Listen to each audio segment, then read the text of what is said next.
How's it going, guys? Randall, aka Shizukats, here on the Tressa's Collectibles channel, here with another team member of the Good, the Bad, and the Kenny. So I don't know if he's the good or the bad, but go ahead and introduce yourself. Hi, I played the bad, the B slot in the backpack. You know, that's me. I'm John, John J9292 on any of the socials. You can find me on. I don't really have Twitter, but you know, I'm on Discord if you want to talk to me. Multi-time topper previously, and you have also won first place in trios before, right? I believe. No, we are the second place. Second place. We got second last year, second this year, and I topped with Ruby a bunch last year. But those previous regionals, you were on the Los Conquistadores team, right? Yes, with Jesse and Brian Lyon. Okay. So this is going to be the first trios win for you. And what deck did you take this time? Pretty interesting choice. I took 7 Deadly Sins post-nerf. I think Elizabeth being limited to 2 kind of killed the deck, so we decided to cut it all together and play something different that was more of a meta approach. I don't think a lot of the 1k1 decks are dealing with what I brought, so while I would struggle into specific standby matchups, we would be relatively okay into the rest of the matchup spread of today.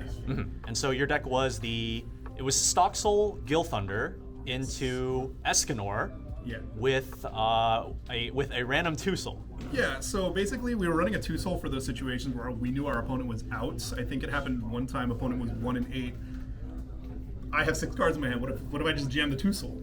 What if they go from 1 to 3 this turn? And that's what happened. We took a lot of momentum when we were at level 1. They were at level 1. They're suddenly 3. Their next deck might be kind of compressed, you know, with that clock compression, but we don't really care. They're already 3. Right. It's kind of our game plan with that one off. And just contributes to the Escanor plus 2 soul triggers. We already want to not run a full count of Escanor climaxes just because Escanor prefers to trigger climaxes that have soul so you can deal more damage. So might as well run the option of 2-souling them. All right. So were there any particular cards in the list that you think are worth mentioning apart from kind of like, you know, 7 Deadly Sins is a lot of stuff that people normally run, right? Yeah, so the deck is pretty like normal. You run Brainstorm, Sack Brainstorm, Ricos, Hand to Stock, just generally good stuff. I think the tech choice that we played this time was the 1-0 Gilthunder. I don't know if you guys are going to be... Sorry. But that 1-0 Gilthunder really promotes the game plan of Gilthunder. We make a big body at level 1. The 1-0 also is going to find it from our deck for us.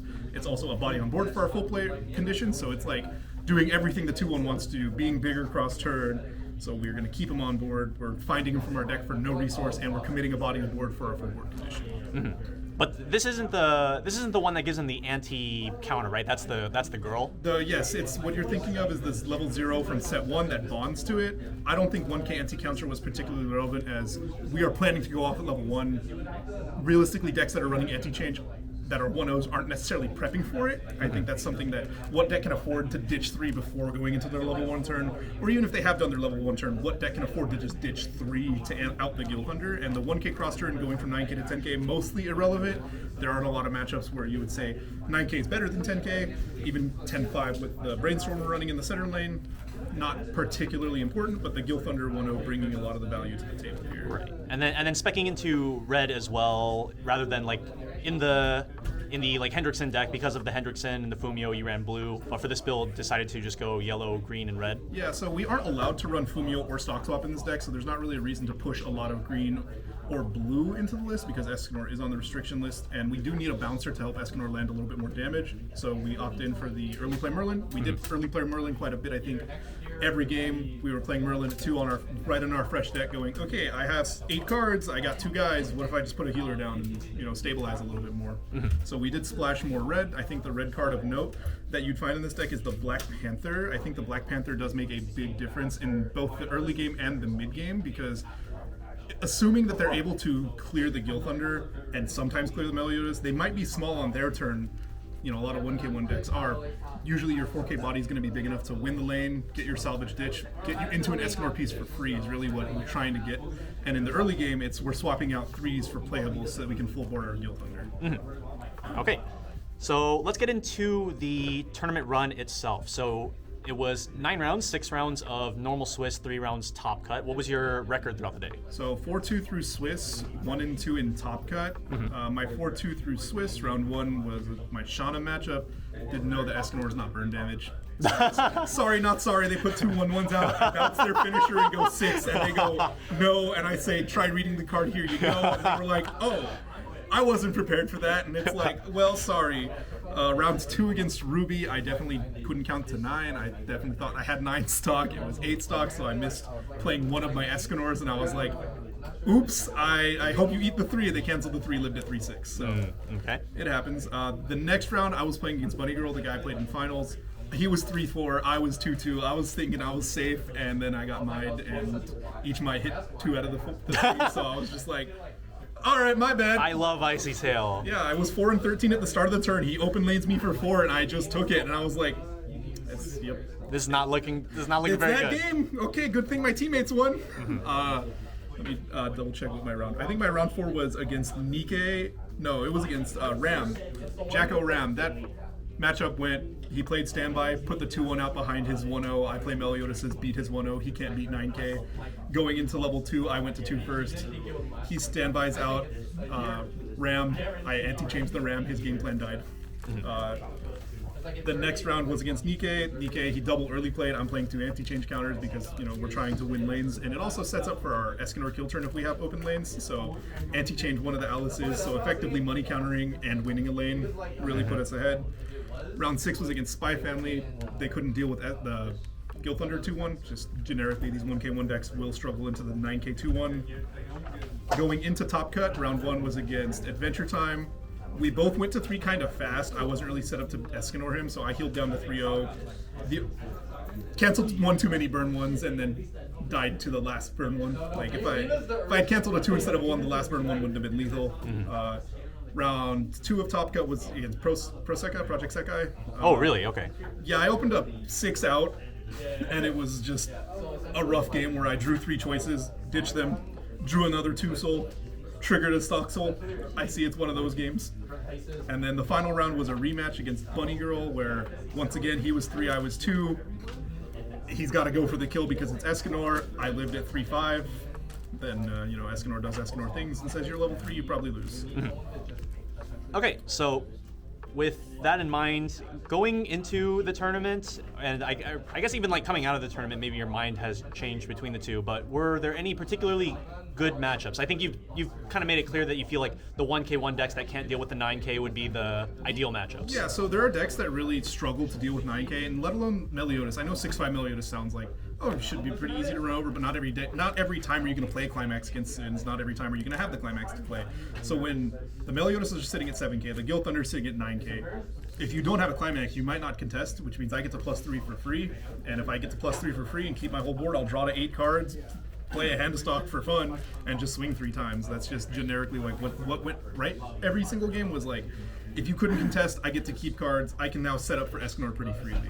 Yeah, the Global 500 from the 1-0 Gilthunder definitely putting in work with the Lostvayne Meliodas for sure. Yeah, I think Lostvayne Meliodas definitely is what carries this deck because it's like, it's a free board. It has that, it's too many cards at once. It's a utility card.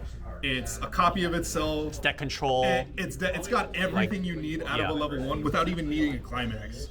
And I don't think that I would have succeeded without it, kind of thing. Okay, so were there any particularly bad matchups then? Particularly bad? I think I struggled into Ruby more so because like he Ricky's to 1-0, plays a standby to get a crow out, and then triggers a standby to get a second one out, to where it's like, even if I beat both of them, they're contesting my board next turn, so like, yeah, I went for the Gilthunder line, I still did the Meliodas line, but then he handled first, but then I'd break his board again, so it was like, as much as it was bad matchup, I don't think it was impossible or too difficult, just because my value engine beats his value engine, he's losing cards every turn, I'm maintaining cards every turn. Yeah, and this is the 8 standby Ruby, right? Yeah, the 8 standby Ruby deck was definitely rough, but not unplayable. I think the worst matchup would probably be Nino. I'm very grateful that the hit was the way it was, where they're not putting up the 2-2s as consistently every game, and if they are, well, I got high rolled, man. It is what it is. Especially if they're playing the big blue 2-2. Yeah, the 11K sitter would be really difficult to deal with. Best I could do is match it in the center lane, so we're having a pretty rough time against Nino. Other than that, I think my Bang Dream matchup was pretty okay. Me and Kenny did a lot of playtesting the night before, and a lot of his specific choices. If they're playing the helmet, they blink, I'll just move them to the back row. Who cares? If they commit to playing Climax to tie with 9K and lose the lane, I think I'm pretty happy with that result either. So against like what I would consider to be the best decks, Bang Dream, Nikkei. I think Hololive is still an insane deck. We are pretty okay to favored into all of them. Okay. Now, coming out of the tournament, I think you mentioned the 1-0 Gilthunder. Are there any other potential changes that you would consider making to the build?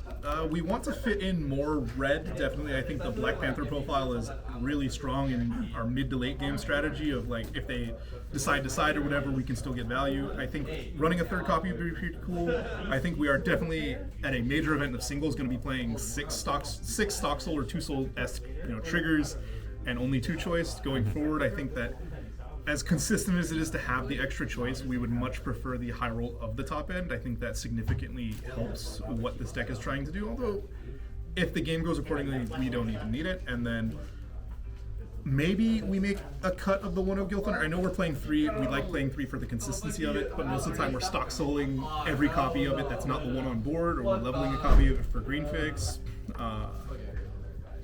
Where the deck is, it's really hard for me to justify certain cuts versus others because we are playing to consistently get the game plan, and to further refine the deck would be to figure out what consistency piece is okay to go down to run more of a tech option. Mm-hmm. And then one other card that you do have laid out in front right now is that level 0 King, the ditch 1, sack 1 search, right? No. Or is it salvage? Ditch 1, sack 1, salvage. And give 1,000 power. So we first thought of running a helmet, right? But the helmet is 500 assist. We don't really need that in our deck.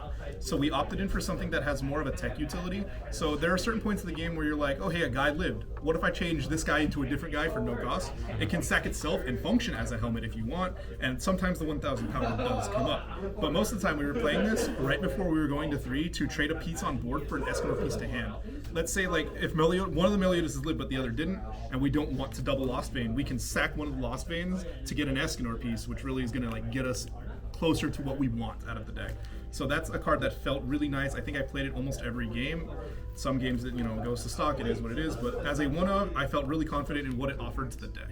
Okay, sounds good. So were there any other particular things of note that you wanted to mention from the deck, or that pretty much sums it up? I think one thing that a lot of players, if you did want to try this deck out, feel free. It's really unique. You get to play vanilla Weiss super efficiently because your board gets to live. It's something like standby decks get to do, except you get to keep your hand in this deck.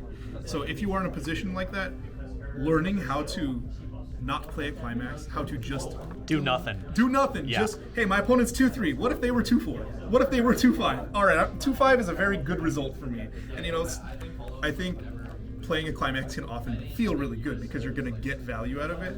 But sometimes you just got to sit and relax. Don't clock and draw. Listen, you got 8 cards in your hand at the start of your turn. What if you just play 2 guys pass? Dude, sometimes those are the best. Sometimes the best turns are the ones where you don't have to do anything. Yeah, and so I think this deck is really, it emphasizes that, because if you go into your new deck, you cancel twice, you're happy on life, you're 2-1, just play a healer. Just play a stock healer, go to 2-0, you're chilling.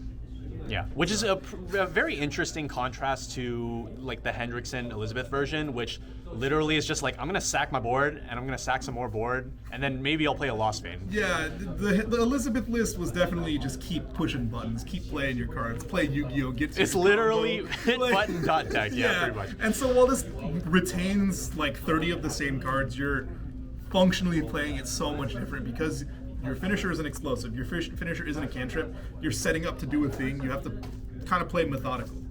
So learning how to do that is a very tough thing. I think that's something that I still struggle with, where I have a sack brainstorm, but I'm 5-13. What if I hit?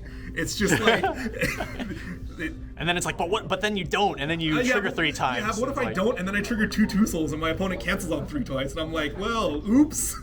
The consequences of my own actions. Yeah, so not playing a climax, I think learning how to do that is a very important skill to have in Weiss, and it's going to help a lot of players get better as they understand when to push, when to not to push. I think with how greedy a lot of decks are built nowadays, trying to clock and draw every turn, you can really punish that playstyle. One of my test partners, Steve Eats Damage, really great guy. He often plays decks that just heal out of range. He knows he's playing against Escanor, and I'm like, bro, you were 2-5, now you're 2-2. What am I supposed to do? And that's why we actually started running a second anti-change counter, was for situations where it's like, wow, my opponent did the best possible thing to not die, and and you need an out. Yeah, basically. we need an out, and like the vanilla Weiss gets you there, because if you slam the climax after your opponent healed 3 times, what if you just push them to 3 and they kill you? Like, you know, what if they prevented themselves from being lethal while also holding just enough cards to lethal you back, right? And so, like, I think that's where we're kind of sitting at with this deck. We want our opponents to try it, we want to heal, we want to sit. So learning how to do that is a really great skill to have. Awesome. Okay, do you have any last comments or shout-outs that you would like to make? Yeah, back to Steve Eats Damage, really great playtesting partner. I know I really appreciate his insight, and he is just really good at Weiss. And Panda also really good at Weiss, helping me make specific additions to the deck, helping me figure out the ratios. We still have a lot to refine though, so we're going to be working towards it this entire season. We'll get Sins on the ban list again. Oh my god, okay. A 5th hit, let's go. Okay, and that is going to do it for our deck profile with John. Thanks for doing this interview. Yeah, thank you guys for having me, appreciate it. And we will see you guys for our 3rd and final member of the team, Panda, who has already been on the channel twice in the last couple of months. So Panda will be making another return to the channel. So thanks for watching, everybody, and we'll see you guys in the next one. Bye. Thank you.